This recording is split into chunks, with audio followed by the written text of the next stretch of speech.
Hey guys, Connor here at etrailer.com. Today we're going to be taking a look at the Roadmaster Direct-Connect Base Plates for our 2020 Jeep Gladiator. Our base plates here are just going to be one of the many components we're going to need in our flat towing setup. We're also going to need some sort of lighting system for our towed vehicle. We need our required safety cables, as well as a supplemental braking system for the towed vehicle, and last but not least, our tow bar. So the reason I really like these Roadmaster Direct-Connect Base Plate kits is, for starters, we don't have any visible cross tube that connects the two arms together. Now this looks a lot nicer in my opinion, and it also just sort of, if you will, it cuts down on the install time it takes for these. Now these Roadmaster ones are super easy to use. We just pull our pin and clip out, we can move our arm out of the way, and then we have a little ring here on the side. Now what this ring here does, this releases the arms. So the Roadmaster Base Plate kit has what we call the removable arms. So essentially, this is going to be used when we're not towing and we're just driving the vehicle around town, so we don't want these bulky arms sticking off the vehicle. So what we do is we just pull the pin there, simply twist it, and then it'll slide out of place. As you can see, we have a nice clean finish here. The arms here that they slide into are going to be completely hidden from view from outside the vehicle. You're only going to be able to see them if you get down underneath and really start to look for them. And on the side here, you see we have our safety cable tabs. So those are welded to the main cross tube here for our base plates. They're real easy to access. They're right where we need them to be. And again, everything is pretty hidden on this Jeep here. You're only going to see the components when you get down underneath and really look for them. So our Roadmaster Direct-Connect Base Plate kits here are going to work with most of the Roadmaster motorhome mounted tow bars. However, if you have a different brand of tow bar, Roadmaster, as well as those other brands, make some adapters that we could use to connect the two. So our Roadmaster Base Plate kits here, they come with all the major components we need for installation. However, you will obviously need to supply your own tools. Now in regards to the installation process, this is something I'd say you could do at home. In regards to this particular application, it's definitely going to be easier than some of the other ones I've done in the past. The bumper is a lot easier to remove. We don't have any fascia trimming, so there's no real permanent modifications to the front fascia there, which is something I really like about these. There's also no bulky cross tube that goes between the two subframe components, which is a feature that a lot of other base plate kits have, and it just makes installation more challenging, as well as the modifications required. Now in regards to permanent modifications to the vehicle, we actually only really need to drill 2 holes, and we're going to be enlarging these holes, so it's not like they're new holes. So I wouldn't be too hesitant if you're worried about permanently modifying the vehicle, because there are no major components that we need to really install that are going to require permanent modifications. So depending on your application here, the hardest part of this installation is going to be required to this lower skid shield here. We have a metal skid shield here, so we actually had to do some trimming, which I will admit, it's not difficult, it just takes some time, and we do need some tools such as a die grinder or a cutoff wheel. However, a lot of these Jeeps come with a plastic skid shield, which completely eliminates you having to do this. We would have to make some cuts to the plastic, but we could use a pair of 10 snips to do that, which are pretty easily attainable. But again, not something I would want to deter you from installing this product on your Jeep. It just takes a little bit more work if we do have this metal skid shield. So now that we've gone over some of the benefits and features, let's show you how to install this yourself. So the first step of our installation process is going to be dependent on whether or not our vehicle has fog lights. If our vehicle does have fog lights, we're going to want to come to the passenger side of the vehicle here, in front of the front tire and then behind the rear bumper. We're going to see on the frame rail here we have this pigtail connector. So this pigtail connector has the wires for our fog lights. So since we're going to be removing the bumper, which has the fog lights in it, we need to go ahead and remove these 2 connectors. So in order to do this, we're going to want to depress this tab here and then pull outward on this connector at the rear here. Just like that. Now if we have some trouble with this, we can take a small metal screwdriver with a flat head and just stick it right there to depress the tab. Or if we want, we could take a trim panel tool and sort of pull that little push fastener off so we have a little bit more room to work with. But now that we have that free, we can move on to the next step. So our next step here, we're going to make our way to the front bumper. Behind the front bumper and in front of our grille here, we have this little dip rail, this little plastic trim piece here. And there's 2 fasteners on this attaching it to the frame rail, 1 on each side. Now these are push fasteners, pretty standard. So what we need to do is we are going to take a pick tool with sort of a bend on the end here. Whatever tool you have that sort of has this 90 here, we're going to go ahead and try to pry up the top of this little push fastener, just like so. Want to be careful we don't damage the plastic. And then once we get the head up a little bit, we can go ahead and take our standard trim panel tool. I like the metal ones because they're a little bit easier to use. We can go ahead, pull the center out, and if the bottom part doesn't come out with it, it normally does, we can just go ahead and again take our little 90 pick tool here and just sort of fish that out as best we can, just like so. So again, we have one on each side, so we need to remove those both. Now the next part of our installation here, again, is going to vary depending on what options we have. Our particular Gladiator here has a metal skid shield, so that's what we're going to be removing next. However, if you have a plastic skid shield, you can go ahead and skip to the instructions because there's a different portion which goes over this. So since we have the metal skid shield, we're going to be removing these fasteners here on the bottom here using a 13mm socket. Looks like we have one there, then two on the other side that I could see. There's a total of 4 now. Now I don't want to undo these all the way because I don't want our metal skid shield falling on us. So we're just going to loosen them.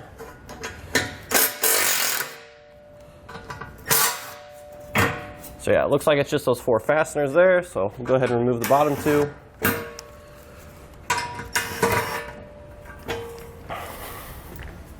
Set those bolts aside. Now the next part, I'm going to use my left hand and hold this up.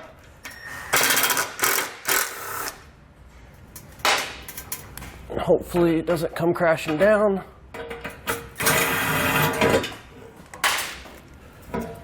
We can set this aside. So the next step of the installation, we're actually going to be taking the front bumper off. Now in order to take the front bumper off, we have a total of 8 nuts we need to remove.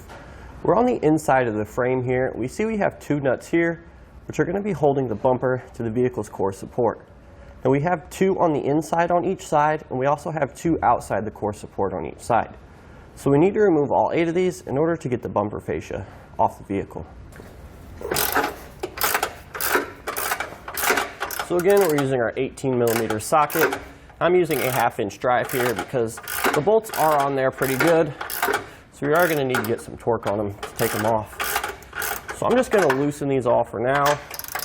And I'm not going to take them completely off because again, I don't want the bumper falling off. We're just going to leave a couple threads on so it can't.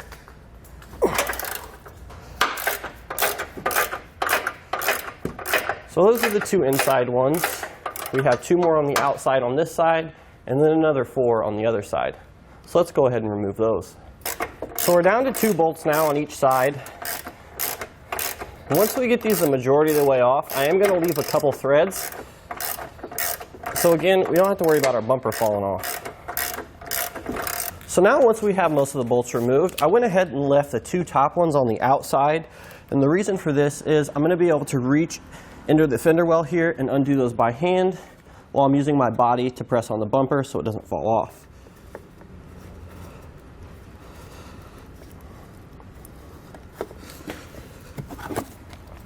Looks like we need to get a couple more threads before I can get it out by hand.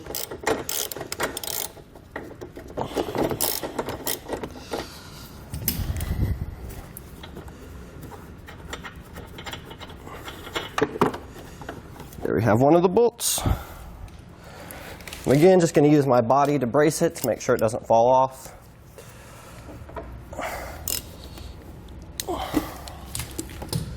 Going to reach behind here. See if I can get the bolt remaining. Looks like we still need a couple more threads as well. So keep your tool handy for this.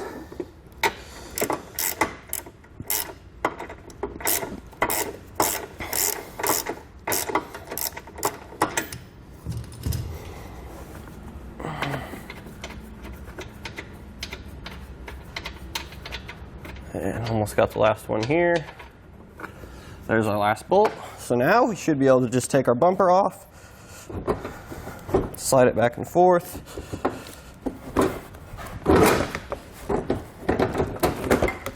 And now we can set this aside. So now the next thing we're going to do once we get the bumper fascia off is remove these little frame stiffener brackets on either side of the frame rail here on both sides. In order to remove these, we're going to need a 16mm socket. They should come out fairly easy. There's going to be a total of 4, again 2 on each side. So once we have those out, we can go ahead and set these aside and move on to the next step. So once we get the frame stiffeners off, we're going to go ahead and work our way to these brackets down here, which are again held on by 2 16mm bolts, and we have 1 on each side. We need to remove both.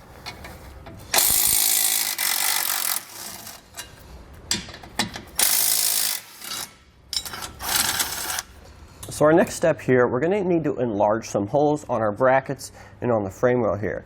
Keep in mind, we're not drilling any new holes, we're just enlarging 2 holes that are already in place. Now the 2 holes we're going to use are going to be directly above and below the bolts we use to remove the frame stiffeners in step 5. So there's the bolt hole we use that holds the frame stiffener on. Here's the one directly above it.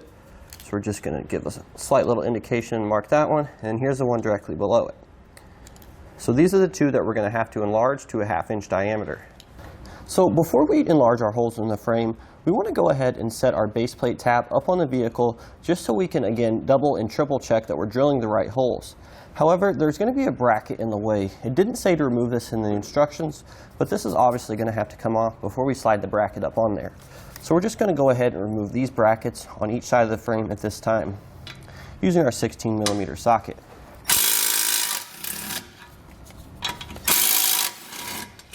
So now we need to go ahead and enlarge the holes which we'd marked and then we verified fit by test fitting our base plate up on the vehicle here. So again, top hole here, bottom hole here. I've marked it with a paint marker just to stand out a little bit. Then we're going to take our 1/2 inch drill bit.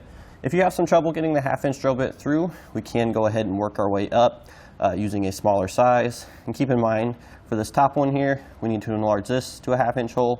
And the other side, there's going to be this exact same hole that needs to go to a 1/2 inch as well.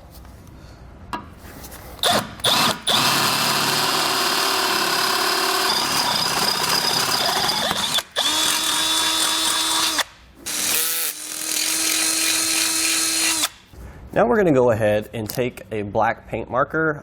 If you have any sort of spray paint on hand, that'll work as well. Basically, we just want to cover that bare metal so we don't have any rust issues. So the next thing we're going to do is we're actually going to fit our base plate up onto our frame rail here. Now keep in mind, you may have a tighter fit. Ours is going to be a little bit tight, so we're actually going to use a hammer to coax it into place. However, yours might just slide right up in there. In order to get this on here, we do need to come in at an angle to sort of clear those tabs there. Come around back here. So yeah, as you can see here,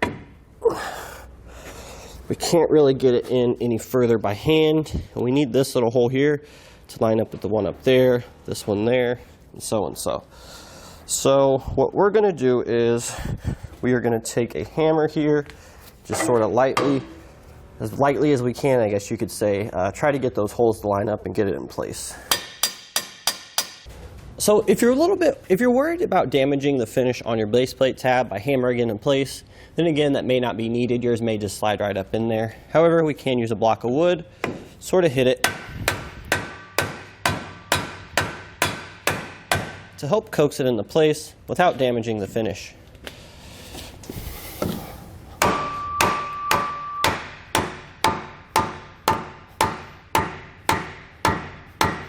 So now that once we have the base plate tab up into position on the vehicle, we can go ahead and start inserting our hardware. We're going to want to start with this top bolt hole here. And we're going to be using this 1/2 inch hex head bolt we see. Before we insert it in there, we want to place a flat washer on.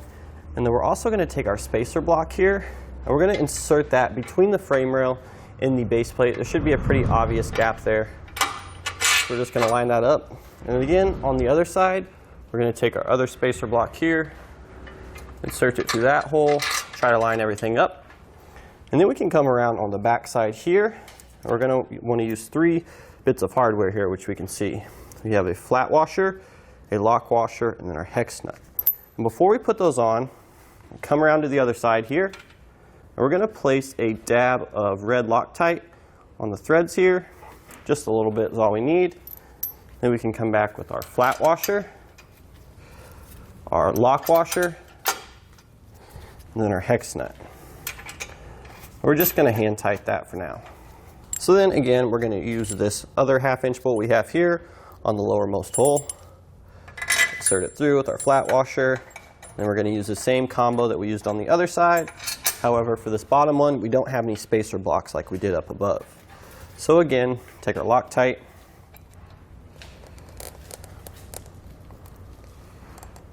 Just a drop on the threads here. Follow that up with our flat washer, our lock nut, and then our hex nut. Just get the nut started for now. Okay, now for this next part, once we have the first two holes, the first two bolts here, we're going to move on to this rearward bolt hole. We're going to take our other 1/2" hex nut, or hex bolt included with the kit.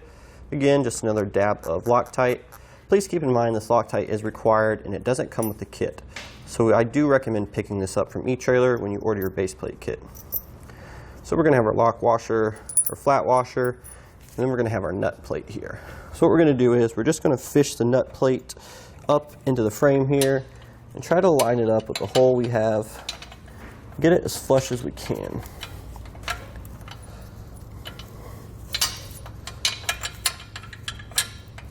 We can see that's lined up pretty well there. And we lost it again. You may need to stick your finger up there to try to stabilize it a bit more. Caught it there. I'm just going to get it hand tight for now. So now that we have our 3 bolts in place, we're going to go ahead and just snug everything up so we don't let the Loctite dry. To do this, we're going to be using a 19mm socket and wrench.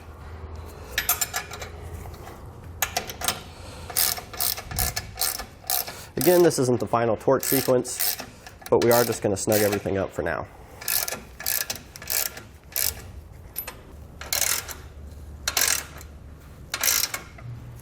And we have one more at the bottom here, and once we get this one tight, we'll go ahead and repeat the same process on the other side.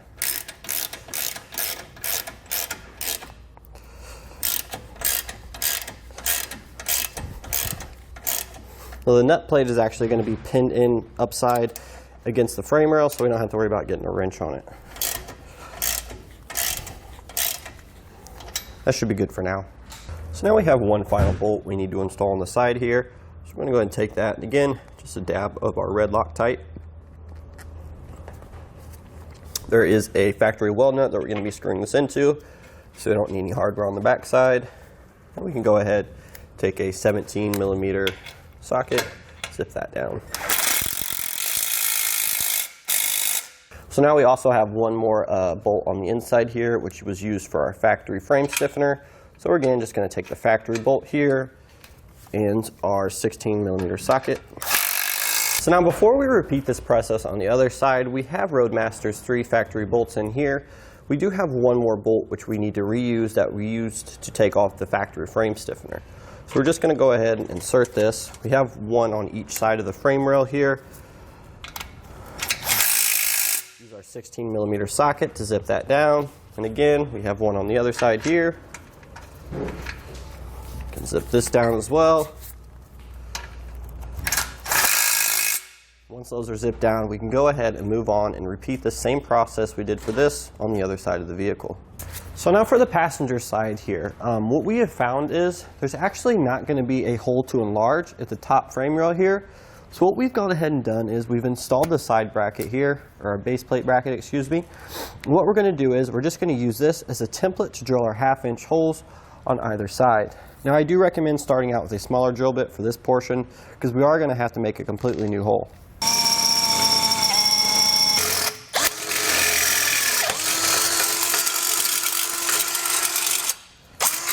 So now that we have our smaller hole drilled, we'll come back with our 1/2" drill bit and enlarge it to the final size. Now we just want to go ahead and make sure that we use our black paint marker and sort of get the bare metal so we don't have to worry about any rust issue with these holes we just drilled. So now that we have both sides installed, we want to go ahead and torque down all of our fasteners to the specifications in our instructions. Again, using our 19mm socket and wrench.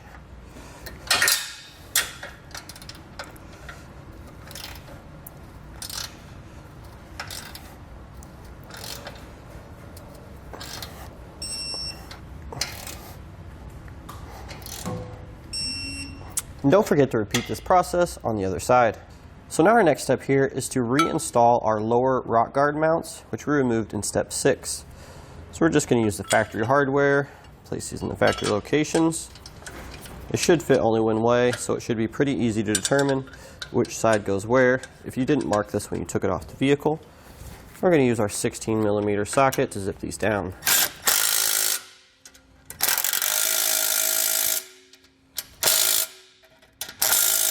Then we have one on the other side as well. So now we can go ahead and take our bumper here and set it back on the vehicle, aligning these studs with the holes in our subframe here.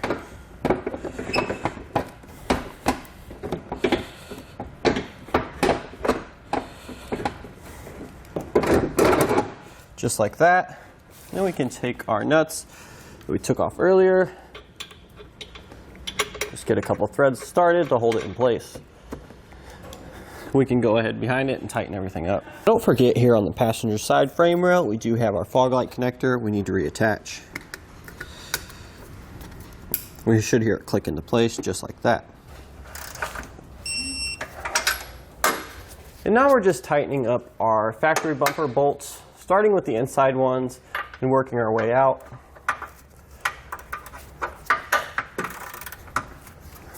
Now, in order to finish reinstalling our bumper fascia, don't forget we do have these two push fasteners here at the top in between the bumper and the grille. Just stick them down there and press the top in. That's all you need to do.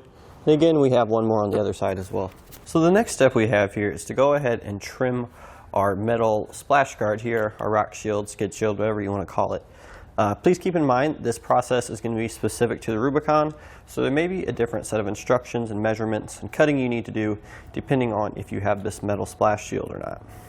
So we're just going to go ahead and loosely sort of mark out where we think we need to trim according to the dimensions provided in the instructions. Just going to make a part maker here. I'm just using a paint marker now to sort of roughly guide out where I think we need to cut. So we actually used some masking tape to sort of give us some straighter lines here. We didn't have to mark up our skid shield here, so we're going to go ahead and cut this out. So this is made of metal, so this next process we're going to require a die grinder or a 90 cutoff tool, such as we have here with the cutoff wheel. So you just need to be very careful with this process. We're obviously going to be cutting metal, so we need eye protection, we need protection from our hands. We're just going to try to cut this out as carefully as we can.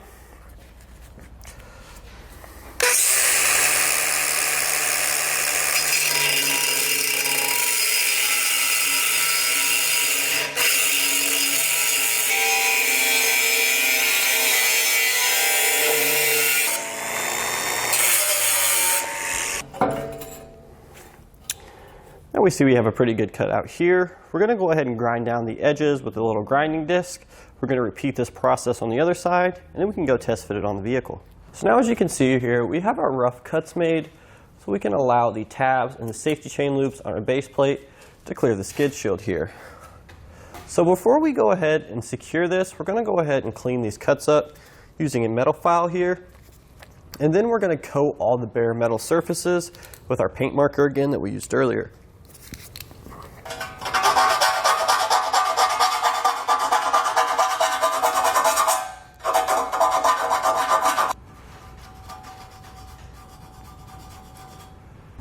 Then once we get that all cleaned up, we can go ahead and repeat this process on the other side. Now the last step of our installation here is going to be to install these skid shield mounting brackets. And what these are going to do is these are going to mount to this plate we have here with the two nut certs, and there's going to be another fastener here at the rear of the skid shield. So we just want to go ahead and place this up, align it with those two holes, and then we're going to be using our Phillips head machine screws which come with the kit, as well as a lock washer and a flat washer that we can see here. We're going to align these as best as I can with the holes up there. Just try to get a couple threads started.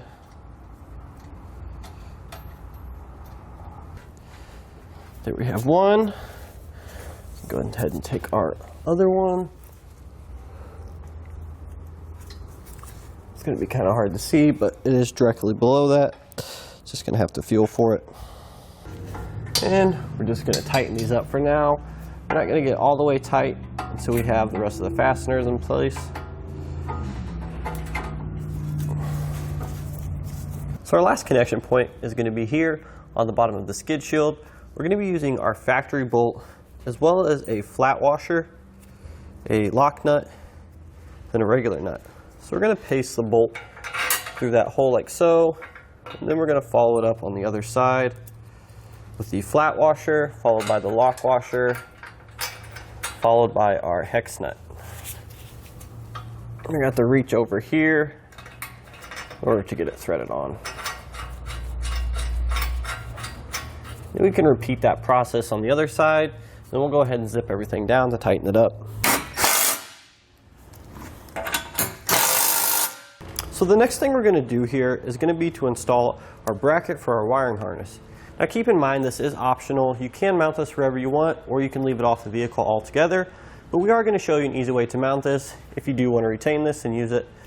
So what we're going to do is we're going to remove these two 7mm screws right here.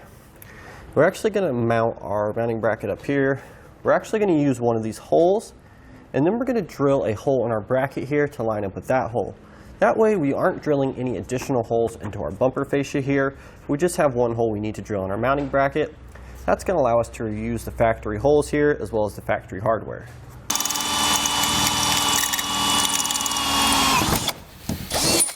So again, we're going to reuse our factory hardware here. However, we are going to use the washers that were supplied with the kit. Just place those over there like so. Can mock it up, place. Couple of threads on. Take our other flat washer here, our other factory hardware. Give that a couple of threads, and we can come back with our 7mm socket. Screw everything down.